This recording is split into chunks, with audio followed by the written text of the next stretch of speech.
പൂയപ്പള്ളിയിൽ നിന്ന് കാണാതായ വിദ്യാർത്ഥികൾ മരിച്ച സംഭവത്തിൽ അന്വേഷണം പുരോഗമിക്കുകയാണ്.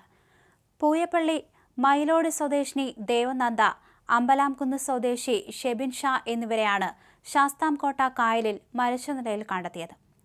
ഇന്നലെ മുതലാണ് സ്കൂളിൽ പോയ ദേവനന്ദയെ കാണാതായത്. തുടർന്ന് പെൺകുട്ടിയുടെ മാതാവ് പോലീസിൽ പരാതി നൽകുകയും ചെയ്തു. ഇതിനിടയിലാണ് ഷെബിൻ ഷായെയും കാണാതായി വിവരം അറിയുന്നത്. തുടർന്ന് പോലീസ് കേസെടുത്ത് അന്വേഷണം ആരംഭിച്ചിരുന്നു. ഇന്നലെ മുഴുവൻ തെരച്ചിൽ നടത്തിയെങ്കിലും ഒരു വിവരവും കിട്ടിയിരുന്നില്ല. അതേസമയം ഇന്ന് ശാസ്താംകോട്ട തടാകത്തിൽ ഇരുവരുടെയും മൃതദേഹം കണ്ടെത്തുകയും ചെയ്തു.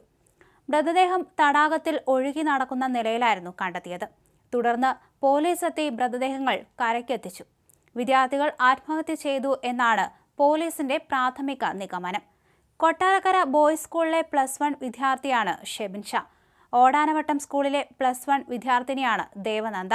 സംഭവത്തിൽ പൂയപ്പള്ളി പോലീസ് അന്വേഷണം നടത്തിവരികയാണ്.